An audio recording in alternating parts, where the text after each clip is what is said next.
Okay, so now that your paint job is over, we are going to clean our line. So our suction feed goes into some clean water after we let it drain some of the paint. And then our pressure release valve, we are going to, now that the suction feed is in the water, we are going to keep the pressure down, make sure it's on that suction feed position, the pressure release position. And then we're going to slowly turn it up, allowing water to come through our pressure release.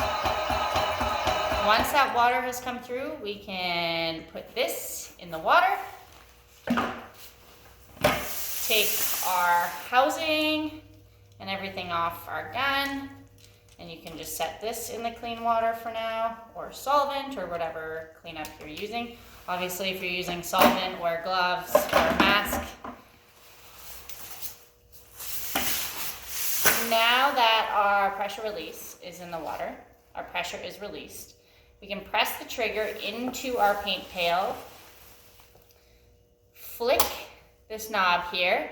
So we're gonna go from our pressure release to our gun. Keeping that trigger held, start to turn up the pressure. Your gun will start to flush through the paint. Thick stream of paint until it starts to drink up.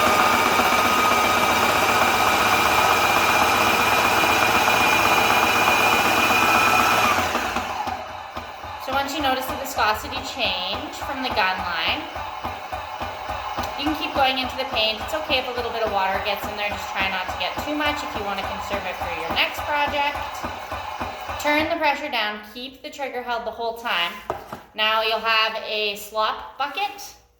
Put the gun in the slop bucket, and then we're going to continue to run this clean water through the line until there's no coloring left through the gun.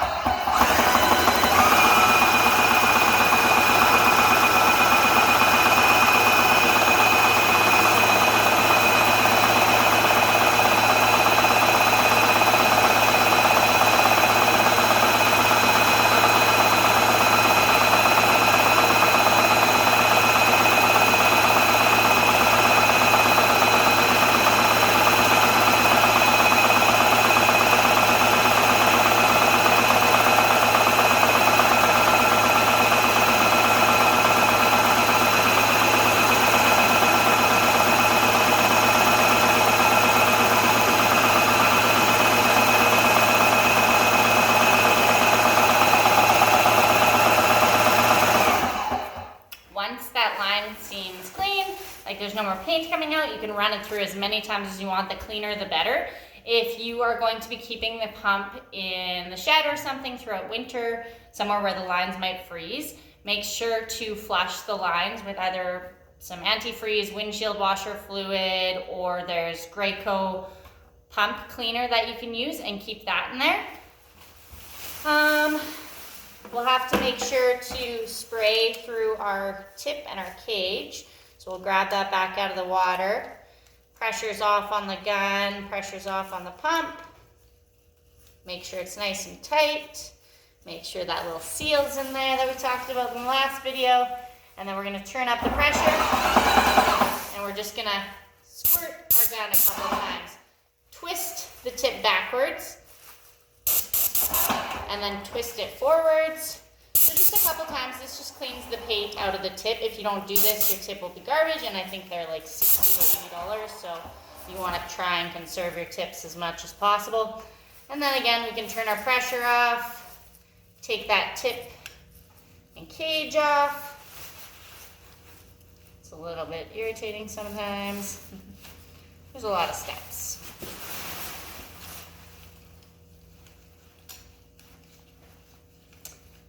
Place that tip and cage back in the clean water.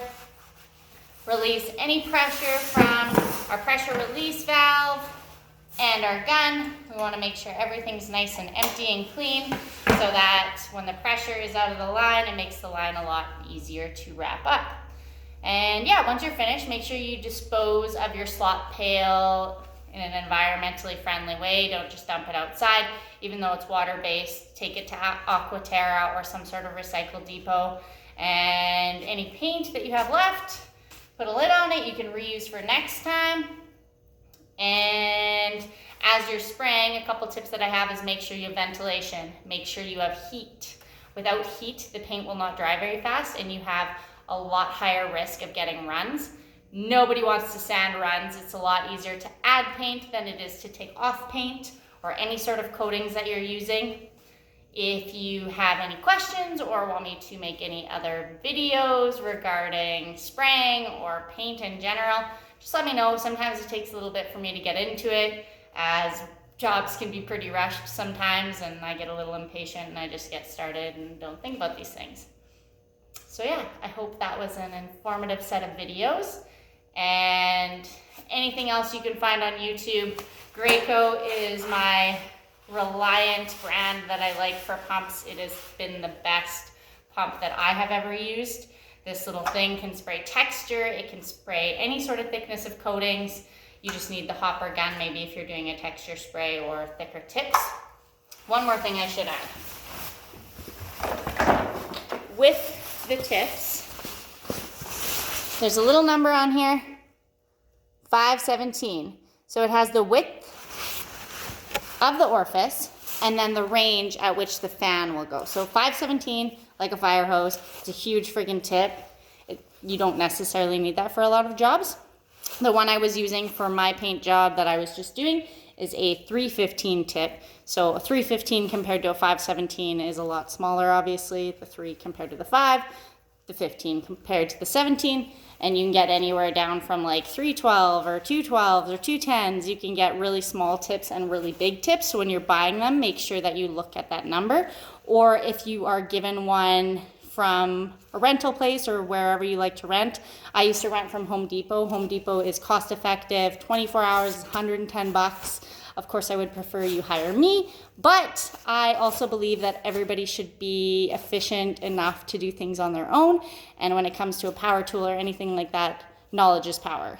It's good to be competent with it, as you can hurt yourself or you can make a huge mess. Overspray is a thing. I poly off absolutely everything before I spray. If I'm spraying outside, I do like a 517 tip because the wind, especially in these prairies, tends to carry the paint and the overspray. There is a difference between dry spray and overspray. Overspray is wet paint. It won't come off unless you clean it right away. Dry spray, it's just like dust. I've had instances where we have been spraying outside and maybe somebody says that, oh, there's overspray on my vehicle or something like that because the fan is pointing directly where your vehicle's parked. So just be sure if you are ventilating out anywhere that there's nothing outside that ventilation that can get covered with paint or product or overspray more or less. A lot of times, like I said, it's just dry spray depending on the product. For more smaller at-home projects, you are using usually a latex, something like that, or an alkyd and oil-based things like that. But for heavier jobs, more industrial, you'd be using possibly enamels, maybe some Endura, which is like the best. And I don't think you'll be doing any 100% solid, so I think we'll be all right with that. I try not to add too much info, but sometimes it's good to have a little bit extra for those that maybe are a little bit more advanced with it. And yeah, that's my video. Take care.